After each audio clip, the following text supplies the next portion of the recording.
Hello friends, welcome to your channel Catalyst Soni and this is Soni Singh. Friends, आज मैं आप लोगों के लिए फिर चाइल्डहुड एंड ग्रोइंग अप का इंपॉर्टेंट लॉन्ग क्वेश्चन आंसर लेकर आई हूँ, जो कि आप लोगों के प्रीवियस क्लास में हमने किया था कि मानसिक विकास से रिलेटेड कैसे क्वेश्चन आता है, मानसिक विकास एंड बौद्धिक विकास बाल्यावस्था में। आज हम लोग इसको आगे देखेंगे और आज का जो है इंपॉर्टेंट क्वेश्चन हम देखेंगे लॉन्ग क्वेश्चन में कैसे आते हैं। तो चलिए स्टार्ट करते हैं आज की क्लास को फ्रेंड्स। तो अगर आप हमारे चैनल पर नए हैं तो चैनल को सब्सक्राइब कर लीजिए, बेल आइकन को हिट कर दीजिए। बीएड फर्स्ट ईयर क्लास 4 बजे इवनिंग में हमारे चैनल पर कंडक्ट करवाया जाता है, जिसमें अभी हम लोग इंपॉर्टेंट लॉन्ग क्वेश्चन आंसर देख रहे हैं। पहला क्वेश्चन यही है, जैसे कि मैंने आपको लास्ट क्लास में बताया था कि क्वेश्चन जो है जो मानसिक विकास का आता है वो दो तरह से आता है। एक तो आता है बाल्य अवस्था को लेकर के, ठीक है, कि बाल्य अवस्था में जो है मानसिक विकास कैसे होता है और उसका प्रोसेस, तो वो हमने लास्ट क्लास में किया, जो कि बहुत इम्पॉर्टेंट है। और दूसरा इम्पॉर्टेंट किशोरावस्था है। तो किशोरावस्था वाला काफ़ी इम्पॉर्टेंट ये इसलिए भी है क्योंकि ज़्यादातर हर एक यूनिवर्सिटी में ये क्वेश्चन आता है, तो इसको भी वीवीआई कीजिए और इसको अच्छे से देखिए कैसे करते हैं। क्वेश्चन है, किशोरावस्था के दौरान होने वाले मानसिक या बौद्धिक विकास का उल्लेख कीजिए, या फिर इसको दूसरी तरह से ट्विस्ट करके पूछ सकता है, किशोरावस्था के दौरान बालकों में बौद्धिक तथा मानसिक विकास कैसे होता है, विवेचना कीजिए, या किशोरावस्था में होने वाले मानसिक या बौद्धिक विकास का वर्णन कीजिए। तो ये तीन तरह से क्वेश्चन पूछ सकता है। आंसर एक ही है, उसी को आपको लिखना है। सबसे पहले तो हम ये देखेंगे किशोरावस्था में मानसिक विकास होता कैसे है। मेंटल डेवलपमेंट ड्यूरिंग एडोलेसेंस, बाल्यावस्था में बालक का विकास शैशवावस्था की अपेक्षा अधिक तीव्र होता है। इस काल के दौरान देखिए, ये बात याद रखिएगा, बाल्यावस्था में बालक का मानसिक विकास यहाँ छूट गया है। शारीरिक विकास शैशवावस्था में होता है, लेकिन मानसिक विकास की बात हो रही है। तो बाल्यावस्था में बच्चों का मानसिक विकास जो है काफ़ी तीव्र गति से होता है। शैशवावस्था में मानसिक विकास उतनी तीव्र गति से नहीं होता है, शारीरिक विकास तीव्र गति से होता है। तो इस काल के दौरान भी शैशवावस्था में होने वाले मानसिक विकासों का दायरा और अधिक विस्तृत होता चला जाता है। मेयर ने बताया है, बाल्यकाल से किशोरावस्था में भी मानसिक योग्यता अधिक स्थिर हो जाती है। किशोरावस्था में भी मानसिक विकास बहुत शीघ्र और अधिक मात्रा में होता है। इस अवस्था में बुद्धि अपने विकास की चरम सीमा पर होती है। किशोरावस्था की अवधि में निम्नलिखित मानसिक विकास होते हैं। एक बात आप ध्यान रखिएगा, एडोलेशंस में जो है मानसिक विकास बहुत तीव्र गति से एंड इवन ये बोल सकते हो कि वो अपने चरम सीमा पे टॉप लेवल पर होता है। जितना मानसिक विकास होना है वो इसमें हो ही जाता है, बहुत कम ही रह जाता है। तो पहला जो होता है अमूर्त चिंतन, जिसको हम लोग एब्स्ट्रैक्ट थिंकिंग बोलते हैं, जो किशोरावस्था में होता है। एब्स्ट्रैक्ट थिंकिंग का मतलब होता है कि हाइपोथेटिकल सिचुएशन को लेकर के यूज करके जो है समस्या समाधान करना, प्रॉब्लम सॉल्विंग जो है ये चीज़ें जो डेवलप हो जाती हैं बच्चों में। अब आप पूछोगे हाइपोथेटिकल क्या है, तो इसमें ये होता है कि जैसे कि मान लीजिए कि किसी भी समस्या को अगर आपका समाधान निकालना है, तो उसके लिए जो है हम एज्यूम करते हैं कि अगर हम ऐसा करेंगे तो क्या रिजल्ट आएगा, मतलब वो एज्यूम करके एजम्पशन में ही जो है हम उसका आंसर देख लेते हैं और जो हमें सही लगता है वही जो है हम इम्प्लीमेंट करते हैं। तो इसका जो है कल्पना शक्ति का विकास, पहला जो है अमूर्त चिंतन यानी एब्स्ट्रैक्ट थिंकिंग इसमें हो जाता है, जो कि बाल्यावस्था में और शैशवावस्था में नहीं हुआ रहता है। दूसरा है कल्पना शक्ति का विकास, इमेजिनेशन बहुत तेज होता है। ये क्वेश्चन हमने जो है जब एमसीक्यू हम कर रहे थे तो भी ये क्वेश्चन हमने देखा कि बहुत सारे पूछे गए थे ऑब्जेक्टिव में। उसमें ये क्वेश्चन था कि बच्चों का जो है मानसिक या कल्पना शक्ति का काल किसे कहा जाता है, कल्पना शक्ति अपने तीव्र अवस्था में किस काल में किस अवस्था में रहती है। तो ये हमारा जो है किशोरावस्था है। किशोरावस्था में बच्चों की कल्पना शक्ति काफ़ी तीव्र रहती है। इस अवधि के दौरान कल्पना शक्ति का व्यापक विस्तार होता है और इसी विकास के दौरान आधार पर वो अपनी अन्य आंतरिक शक्तियों का विकास करने में सक्षम होते हैं। तीसरा है ध्यान केंद्रित करने की क्षमता, कैपेसिटी टू कॉन्सेंट्रेट, मतलब कहीं भी जो है ध्यान लगाने की क्षमता जो है एबिलिटी वो डेवलप होती है। इस अवस्था में किशोर किसी वस्तु या विषय के प्रति बाल्यकाल की अपेक्षा अपना ध्यान अधिक केंद्रित करने की क्षमता रखता है। अतः किशोरों में ध्यान विस्तार यानी स्पैन ऑफ अटेंशन की क्षमता बहुत बढ़ जाती है। चौथा है स्थायी स्मृति का विकास यानी कि डेवलपमेंट ऑफ परमानेंट मेमोरी। देखिए जो हमारा सबसे पहले बात करें शैशव अवस्था में, तो उस समय तो हमारी मेमोरी बहुत ही कमजोर रहती है। हम जो भी उस समय करते हैं बाद में हम वो भूल जाते हैं, तो बहुत ही कच्ची मेमोरी रहती है। बाल्यावस्था में भी रहती है, लेकिन उतना कुछ कुछ चीज़ें हम भूलने ही लगते हैं। वो हम सभी चीज़ें परमानेंट अगर मेमोरी की बात करें स्थायी स्मृति की, तो वो नहीं रहती है। लेकिन किशोरावस्था से हमारी स्थायी स्मृति का विकास हो जाता है, हमें जो है परमानेंट मेमोरी मिल जाती है। किशोरावस्था में विकसित हुई स्मृति स्थायी होती है, रटन स्मृति का स्थान स्थायी स्मृति धीरे धीरे लेते रहती है। तर्क शक्ति का विकास, डेवलपमेंट ऑफ लॉजिक, लॉजिकली वो बात भी करते हैं, लॉजिक में ही सोचते भी हैं, तो ये एक चीजें जो है वो उनमें डेवलप होता है। रुचियों का विकास, इंटरेस्ट का डेवलपमेंट होता है। इसके पहले बाल्यावस्था तक वो दूसरे के ही इंटरेस्ट को अपना इंटरेस्ट मानते चलते थे, लेकिन यहाँ से उनका अपना रुचि, अपना इंटरेस्ट जो है डेवलप होता है। वो क्या करना चाहते हैं, क्या कौन सा चीज़ पसंद है, क्या कपड़े पसंद है, क्या देखना चाहते हैं, ये सारी चीज़ें जो है वो डेवलप होती है। निर्णय करने की योग्यता, एबिलिटी ऑफ डिसीजन मेकिंग, किशोरावस्था में किशोर बाल्यकाल से कुछ अलग प्रकार के विकास का प्रदर्शन करते हैं, जैसे इसमें डिसीजन लेते हैं और डिसीजन लेने की एबिलिटी जो इनमें विकसित हो जाती है। तो इस तरह से देखिए इनका मानसिक विकास जो बाल्यकाल में चाइल्डहुड में जो बच्चों का होता है वो अलग है, बिल्कुल अलग है। तो अगर आंसर ये किशोरावस्था को करके पूछेगा तो ये लिखना है, और अगर बाल्यावस्था करके पूछेगा तो वो लिखना है, ठीक है। फिर है समस्या समाधान की योग्यता, अपनी प्रॉब्लम खुद ही, अपने समस्याओं को खुद सॉल्व करने की एबिलिटी उनमें डेवलप होती है, जो कि बाल्यावस्था में शैशवावस्था में बिल्कुल भी नहीं रहती है, दूसरों पे डिपेंडेंट रहते हैं। लेकिन इसमें जो है ये एबिलिटी यहाँ से किशोरावस्था से इनमें डेवलप होने लगती है, और ये सभी की सभी जो है मानसिक एबिलिटी ही है ना। अभी देखिए थॉर्नडाइक ने समस्याओं को, कैसी समस्याएं इनकी लाइफ में आती हैं, तो व्यवहारिक समस्याएं या कुछ प्राप्त करने की आवश्यकता, बौद्धिक समस्याएं या कुछ समझने की आवश्यकता, ये सारी समस्याओं का समाधान करने की एबिलिटी उनके अंदर डेवलप हो जाती है।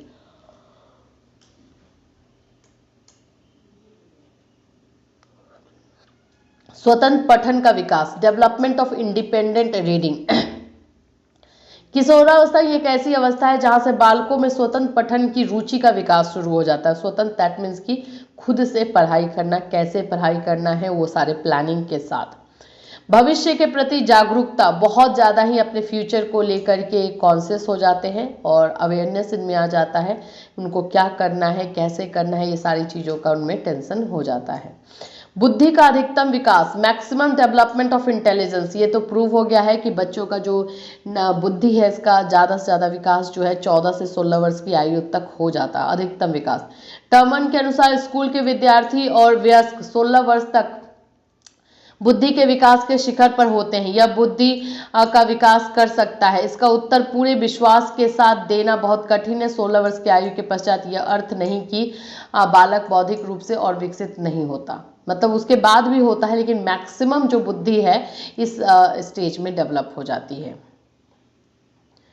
सामाजिक कार्यों में रुचि, जो सामाजिक कार्य, इंटरेस्ट इन सोशल वर्क है, इसमें भी इंटरेस्ट लेने लगते हैं, सोसाइटी में इंटरेस्ट लेने लगते हैं, क्या चीज़ें हमारी सोसाइटी के लिए सही है, उनके लिए सही है, ये सारी चीज़ें जो है वो इसमें उनकी रुचि आने लगती है। भाषा ज्ञान और शब्द भंडार में वृद्धि, जो उनका वोकेबुलरी है, जो उनका नॉलेज है लैंग्वेज को लेकर के, वो बढ़ता है। यौन विषयों में रुचि, तो किशोरावस्था से यौन आरंभ होता है तथा बालक एवं बालिकाओं में यौन संबंधों भावना की उत्पन्न होनी शुरू हो जाती है। प्रत्ययों का निर्माण यानी कॉन्सेप्ट फॉर्मेशन, किसी भी चीज को, जो भी चीज वो सीखते हैं वो कॉन्सेप्ट वाइज सीखना चाहते हैं, उसमें क्लैरिटी उनको चाहिए होती है, वो सिर्फ बोलने पे नहीं लेते हैं, लॉजिक वाइज लेते हैं, पॉइंट वाइज लेते हैं, तो ये सारी एबिलिटी इनमें डेवलप होती है। नायक पूजा यानी हीरो वर्शिप, यहाँ पर जो है अपने हीरो को जो है वो पूजते हैं, उनको प्रमुखता देते हैं। किशोरावस्था के दौरान हीरो पूजा प्रमुख हो जाती है। किशोर किसी एक को अपना नायक बना लेते हैं, चाहे वो फिल्मी कलाकार हो, राजनीतिज्ञ हो, शिक्षा शास्त्री हो, कवि हो, कलाकार हो, आदर्श अध्यापक हो या धार्मिक व्यक्ति हो। किशोर अपने हीरो अर्थात आदर्श मनुष्य की पूजा करने लगते हैं तथा स्वयं को उन्हीं के अनुसार ढालने का प्रयास करते हैं। ये बहुत तेजी से होता है किशोरावस्था में। फिर उसके बाद है संवेगात्मक रूप में अस्थिर यानी इमोशनली अनस्टेबल। संवेगात्मक रूप से किशोर बहुत ही अस्थिर होते हैं, वे दूसरों से अपनी प्रशंसा और आत्मसम्मान की बहुत अपेक्षा करते हैं। ऐसा न होने पर वो मानसिक रूप से अशांत हो जाते हैं, अतः संवेगात्मक रूप से अस्थिरता मानसिक विकास की ओर संकेत करता है। तो ये है किशोरावस्था में मानसिक विकास। ऐसे तो है बहुत ज़्यादा, आप देख रहे हो 17 है, मेन जो था वो मैं आपको बता दी हूँ, बाकी ये 17 आप देख लीजिएगा। लॉन्ग में आएगा तो कम से कम आप 10 to 12 तो कर ही दीजिएगा, 10 to 12 करके उसको डील कर दीजिएगा, इतना काफ़ी रहेगा सामाजिक कार्यों तक यहाँ तक। और बाकी अगर आपके पास टाइम रहेगा, टाइम सब कुछ आपको मैनेज करना है तो आगे लिखिएगा, तो बस 10 से 12 जो है काफ़ी रहेगा लॉन्ग क्वेश्चन के लिए, ठीक है। चलिए अब हम देखेंगे मानसिक या बौद्धिक विकास को कौन कौन से कारक प्रभावित करते हैं। मानसिक या बौद्धिक विकास को कौन कौन से कारक प्रभावित करते हैं, या मानसिक या बौद्धिक विकास को प्रभावित करने वाले कारक, ये दो तरह से क्वेश्चन आ सकता है, फैक्टर्स। तो इसका आंसर देखे बिना मैं 2-4 फैक्टर जो है आपको बता दूं, जो आप अपने दिमाग में रखिएगा। पहला तो आप रखिएगा हेरिडिटी, पहला क्या रखेंगे, हेरिडिटी, आनुवांशिकता, ये बहुत इंपॉर्टेंट होता है। दूसरा रखिएगा परिवार का वातावरण, पारिवारिक वातावरण, ठीक है, फैमिली जो इन्वायरमेंट होता है। तीसरा रखिएगा कम्युनिटी यानी कि सांप्रदायिक वातावरण जो उनके आसपास में रहता है। फिर स्कूल का इन्वायरमेंट, फिर उसके बाद से जो फ्रेंड्स हैं उसके पीयर ग्रुप हैं, ये 3-4 मेन है। उसके बाद से और भी पॉइंट्स जो है आप ऐड कर सकते हैं। आइए देखते हैं इसको। मानव विकास के हर पहलू को किसी न किसी कारक ने अवश्य ही प्रभावित किया है। इन कारकों का संबंध या तो वंशानुक्रम से होता है या वातावरण से होता है। दोनों ही मानसिक विकास में अपना अपना योगदान देते हैं। इनके अतिरिक्त स्कूल, पौष्टिक भोजन, पारिवारिक सदस्यों का व्यवहार आदि भी प्रभावित करते हैं। तो आप यहाँ देखेंगे तो आपको एक्चुअली में आंसर जो मिल गया है, हेरिडिटी है, इन्वायरमेंट है, फिर जो है स्कूल है, फिर पौष्टिक भोजन है, पारिवारिक सदस्यों का बिहेवियर है, यही मेन पॉइंट है। इन कारकों के नकारात्मक प्रभाव के फलस्वरूप बालक के समस्त मानसिक शक्तियां प्रभावित होती हैं।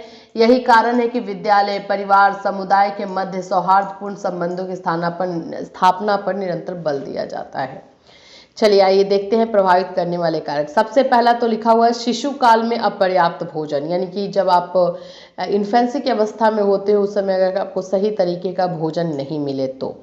अध्ययनों से यह बात साफ हो चुकी है कि जन्म के बाद पहले वर्ष तक शिशुओं को यदि कम भोजन दिया जाए तो उसका प्रभाव मस्तिष्क के बाद में होने वाले विकास पर अवश्य पड़ता है।